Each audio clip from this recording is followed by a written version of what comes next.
किताब है मिसल यहूदी ये सऊदी भी अजाब। उस कौम के बारे में कमर क्या लिखें, उस कौम के बारे में कमर क्या लिखें, काबे की कमाई से जो पीते हैं शराब। सलाम नमस्ते सत श्री अकाल, मैं हूं आपके साथ हर्षिता मिश्रा और आप देख रहे हैं टाइम्स मेल।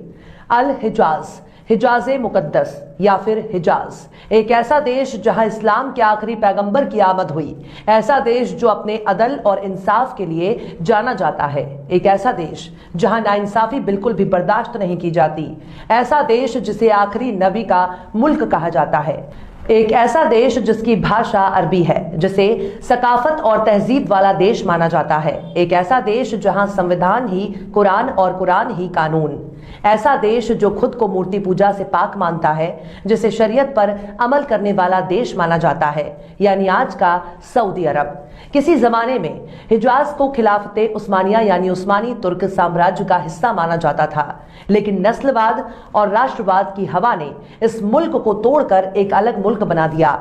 सऊदी अरब को एक देश के तौर पर बनाने में सबसे बड़ा योगदान उन्हीं पश्चिमी देशों का रहा है जिनको मुसलमान अपना सबसे बड़ा दुश्मन मानते हैं। सऊदी अरब ही नहीं बल्कि अरब का पूरा इलाका ही तुर्क साम्राज्य का हिस्सा हुआ करता था।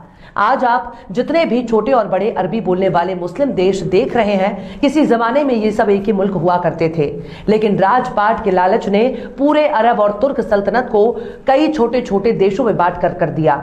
आले सऊद और उनकी औलादों ने बारी बारी से अरब की सरजमीन पर हुकूमत की। अल सऊद के नाम पर इस मुल्क का नाम सऊदी अरब रखा गया, वरना इसका नाम अल हिजाज हुआ करता था। अपनी बादशाहत के दौरान आले सऊद ने पूरी दुनिया को इस्लाम का एक नया पैगाम देना शुरू कर दिया, जिसे दुनिया के बहुत से देशों ने गलत माना। इस्लाम के नाम पर एक नई विचारधारा भी दुनिया के सामने पेश कर दी, जिसके तहत आले सऊद की नजर में कलमा गो मुसलमान सही रास्ते पर चलने वाले मुसलमान नहीं थे। अपनी इस विचारधारा का प्रचार प्रसार करने के लिए सऊदी अरब पर दुनिया भर में फंडिंग करने का आरोप भी लगता रहा है, लेकिन बादशाहत की नई नस्लें किसी और रास्ते पर ही निकल पड़ी हैं। अब सऊदी अरब आने वाले चंद सालों में खुद को पूरी तरह से बदलने जा रहा है। सऊदी अरब अब पहले जैसा नहीं रह जाएगा, जिसे आप इस्लाम का सबसे बड़ा गढ़ मानते हैं। सऊदी अरब ने अब खुद को अमेरिका और इजराइल की गोद में खेलने के लिए पूरी तरह से तैयार कर लिया।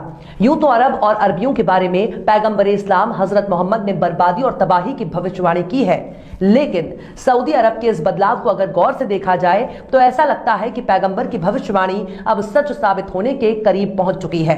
आखिर कैसे सऊदी अरब दारुल इस्लाम से दारुल कुफ्र में तब्दील होता जा रहा है? आखिर कैसे सऊदी अरब बनता जा रहा है लादीन? बताएंगे आपको और भी बहुत कुछ, लेकिन आप अगर हमारे चैनल पर नए हैं और पहली बार हमारी वीडियो को देख रहे हैं तो आप हमारे चैनल टाइम्स मेल को सब्सक्राइब कर लें, वीडियो को लाइक कर दें और बेल आइकन का नोटिफिकेशन बटन भी आप प्रेस कर दें, ताकि बिना देरी हमारी हर खबर आपको मिलती रहे। लौटते हैं अब खबर की तरफ। सऊदी अरब अब खुद को इतिहास की सबसे तब्दीली से गुजरता देख रहा है, जहां नाच गाना और हर तरह की अश्लीलता को आम होता देखा जा सकता है, जिसका विरोध करने वाला खुद सऊदी अरब हुआ करता है। लेकिन सऊदी अरब की धरती पर अभी हाल ही में डांस और म्यूजिक का बहुत बड़ा ऐतिहासिक प्रोग्राम कराया गया है, जिसमें बेशुमार लोग शामिल हुए।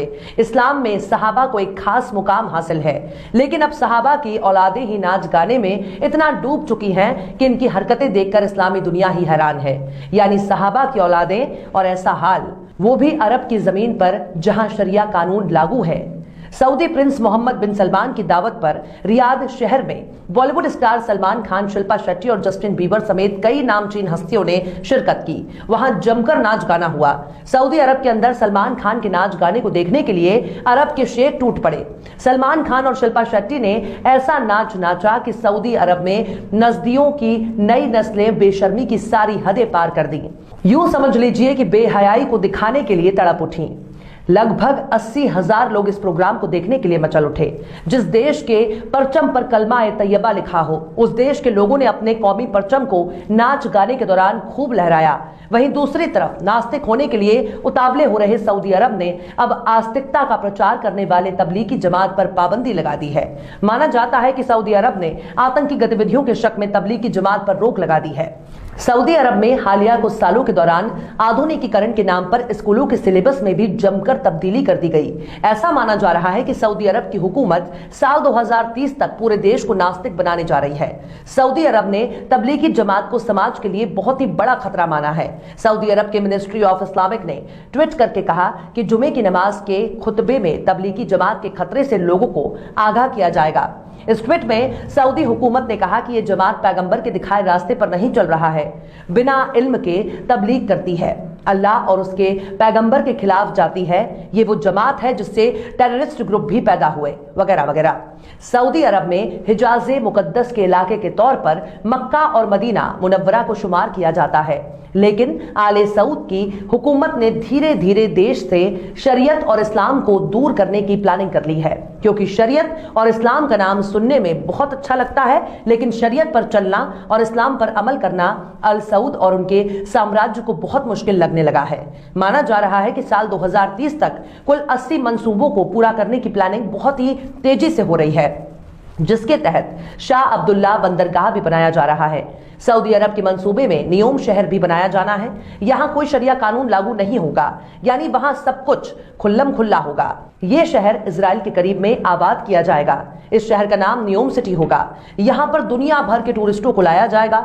इस शहर के कानून सऊदी अरब के कानून से बिल्कुल ही अलग होंगे। इस शहर में दुनिया के बड़े बड़े खूबसूरत होटल होंगे।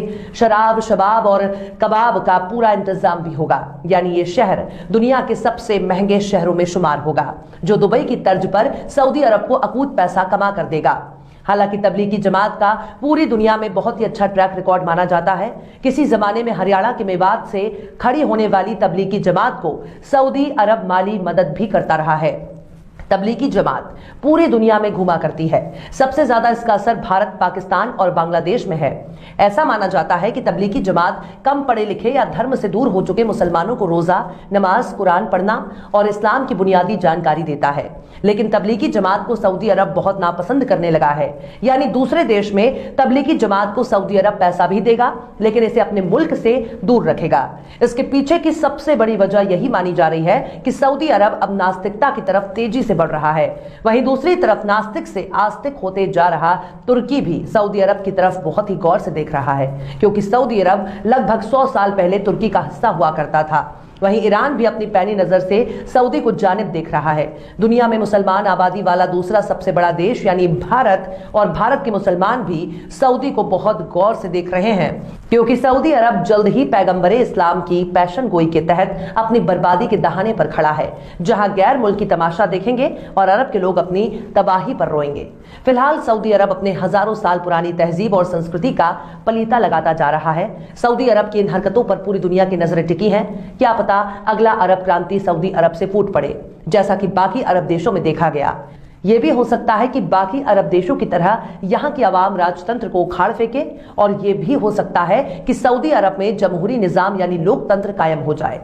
फिलहाल आगे आगे देखिए क्या होता है। और फिर चलते चलते आखिर में अल्लामा इकबाल ने भी क्या खूब फरमाया है, वाइज़ कौम की वो पुख्ता ख्याली न रही, वाइज़ कौम की वो पुख्ता ख्याली न रही, बर के तबई न रही, शोला मकाली न रही, रह गई रस्म अज़ा रूए बिलाली न रही।